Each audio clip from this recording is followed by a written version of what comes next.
Hello, my name is Doug Gray. I want to talk about how to increase engagement, not only for you, but for others. And perhaps a place to start is for you to think about two hats. Imagine yourself as both a scientist and as a practitioner.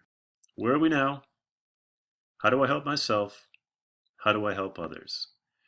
Where are we now is the first 10 or 15 minutes. It talks about the science. I'm a little bit of a nerd, so there's some of that. How do I help myself is critical. If I can't figure out what's in it for me, I'm not going to be able to serve others. And this, to me, is the reason why we are leaders. Leaders practice leadership. So by definition, we need to do a better job of helping others. There's certainly a strong ROI argument. This data is from compliance in insurance, but it depends on your sector. Um, the point. There's a strong business case for this conversation about engagement, and I want to make sure it's well grounded in evidence, evidence-based science. So, first question, where are we now? So, key question starts with what we're measuring. Think about three pillars in talent development. We acquire people, we develop them. This says KSAs, the knowledge, skills, and abilities. And then the question is, how do we retain them? If I were to ask you, where do we spend most of our money? Is it acquiring people, talent acquisition? Is it developing or retaining people? What's your answer? You know it. We spend some 60% of most talent development and HR budgets right here. In my opinion, that's mismanaged. It ought to be a focus, a shift right over here onto who are we developing and how are we retaining the people we should retain. I'm of the opinion that not everybody needs to be at every organization. We want to retain desired employees, not just every employee. That's my bias. We all have biases.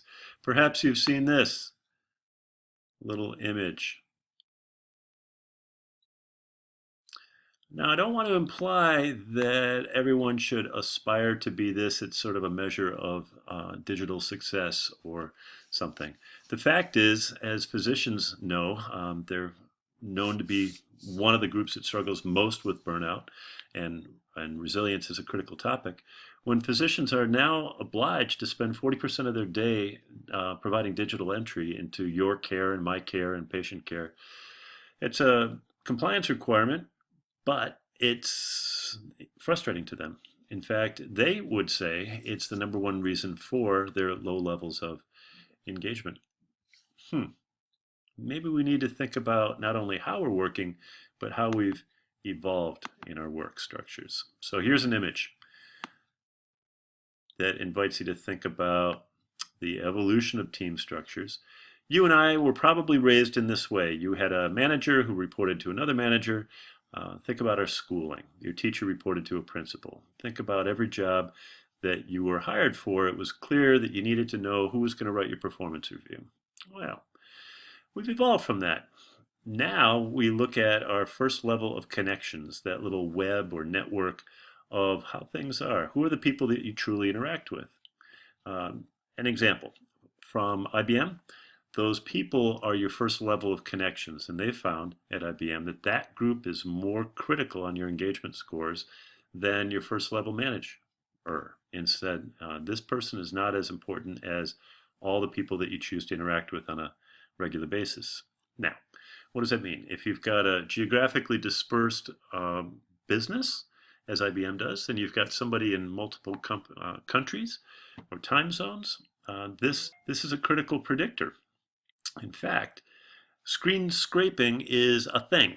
I don't want to sound scary or creepy, but some companies will tell all of their employees that we will look at every digital entry that you make. For instance, if you write in caps, "I'm sick of this place and I want to leave on Friday," or you use exclamation points to talk about how unhappy you were with some manager's decision or some colleague's decisions, the software at those companies will tag you as a flight risk.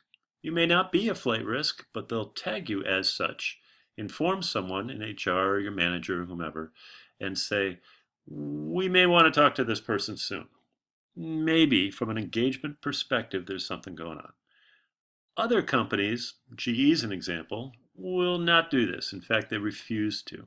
So just because the technology is available doesn't necessarily mean that your organization should use it in this way to track your behavior. But it does mean that this model is a descriptive way to describe, for instance, how your functional group works and how somebody else's functional group works. And together, all these interact and create a shared vision of what an organization looks like. We're looking now at networked models of organizational leadership rather than hierarchical models of organizational leadership. I think it's fascinating. I think it's also more descriptive of how we interact. Here's what it means if you're a manager. I'll put myself, here's the title, Evolution of Management Thinking. I'll put myself up here. Back prior to the 50s, we thought of operational efficiencies in the industrial age. That evolved a bit in the 60s and 80s. We began to think about hierarchical models, management by objective, and the executives were still in charge. That evolved a little bit in the 90s to a more collaborative model where customer service defined the people as kings. And there's certainly examples of what that meant in management circles. So where are we now? I'd say we're somewhere in here or here. We've got networks of teams, as you just saw me describe, with a mission or a purpose, and sustainability is something we talk about. In fact, empowering the team is a phrase, a catchphrase. What does that mean? Teams and leaders, team leaders are the king now, rather than a hierarchical vision of who are the leaders. This is customer driven, it's technologically driven, it's iterative, it evolves fast. And a tremendous example of this is if you look at the Fortune 500 companies in the last decade, let's go back 20 years. Those who were in the Fortune 500 20 years ago, only 30% of them currently in the Fortune 500. And you could say, all right, that's reasonable. Why assume that 70% should not have left? And that's a reasonable question. But let's look at who's in there now, that new 70%. If they all look like these four companies, Netflix, Google, Facebook, and Amazon, companies that are technologically driven, that measure engagement scores not only of users, but clients and consumers, it's beginning to imply that this technology-driven change, globalization, are factors in engagement. And that's certainly true. When I click on Amazon and it tells me that shoppers like you buy this product, I get an endorsement. If I click on ZipRecruiter or some recruiting device, it will say employees like you might consider this job. So we've got plenty of examples of networked models or artificial intelligence informing how we work. The question to me becomes, who do we trust?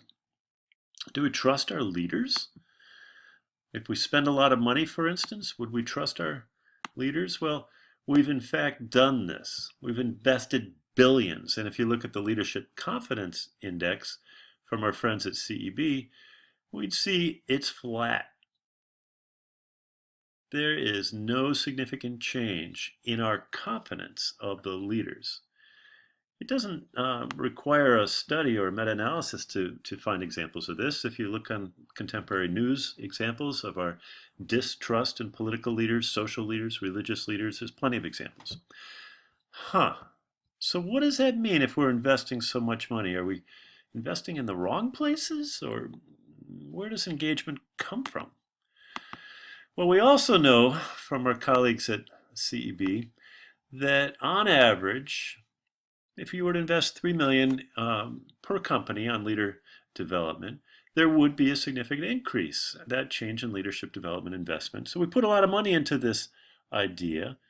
We think that it should pay off. The question to me becomes, how does it pay off? So in an average of 9 months of an investment in leader development, we're trying to increase engagement, remember. We see that there are two things that work internally. On-the-job learning is a critical tool for anybody who wants to foster engagement. Internal coaching is another critical tool. We need folks internally. It's cost effective and it drives consistency of mission and value and proprietary information. We need folks in these two buckets, internal coaches and on-the-job learning. They should never be displaced. Many managers that I coach are paid by how well they drive engagement scores. Let me frame it mathematically. If I'm working with a senior executive who's got a 300K package and 20% of their comp is defined by employee engagement scores, I might have this wrong, but I think that's what percent of 60,000 might be important to that person. It's a big number. One of the resources is what I do, external coaching over here, and the way in which I do it is action learning. Why? Because this is what works. Cross-functional teams outperform others, and external coaches are critical after that director level for directors, VPs, and C-suite leaders and board members. Why? Because they need that objectivity. They can't always talk to their internal folks. So when we think about engagement generally, I'm doing the nerdy thing here, the science hat. I'm helping, I hope, for you to think about where should you spend your money? Where should you spend your money? What's the value of the right employee? But the value of the wrong employee is perpetually negative. It's a waste of time, and that's one we call some people toxic. They're bad for the organization or a bad fit. That's a managerial cost. In my opinion, it should be eliminated. An average employee will gain or provide value, but not immediately. Notice this is over 12 months of time. There's a myth out there that if I hire the right person, they'll immediately provide value. The science tells us that with the right employee, it might require 6.5 months before that person provides value.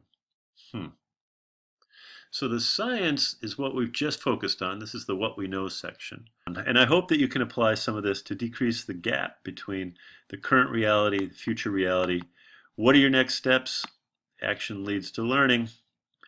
So contact me, share these slides broadly. Let me add, if you go to my website right there and click on the YouTube thing, there's a really famous guy named Doug Gray. It's not me. He's the lead singer of the Marshall Tucker Band, and on YouTube he's got a number of videos. So scroll well below his videos and you'll find mine. And there's some there that might be useful for anyone. So don't make this a passive topic. Engagement is a dynamic topic. It's a lagging indicator. What you choose to do in your interactions with other people, because other people matter, will define the outcomes ahead. Let me leave you with 2 examples.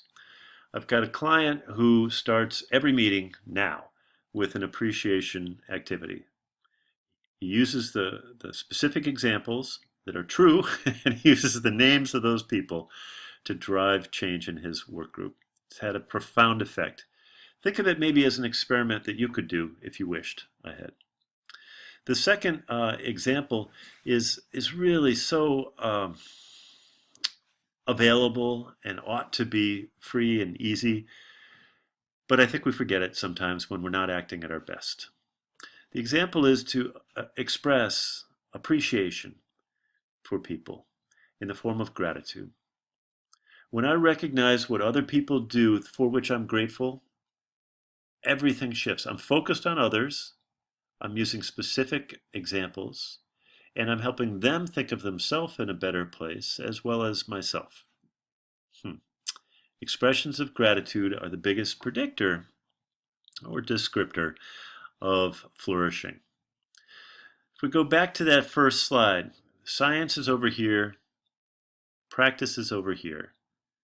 Think of them as a bridge on 2 shores of a river. If the river is human flourishing, science reaches out, practice reaches out, they inform each other, and we create some kind of a bridge. That's where we're headed. All the best to you. Let me be a resource if I can help in any way. My name's Doug Gray.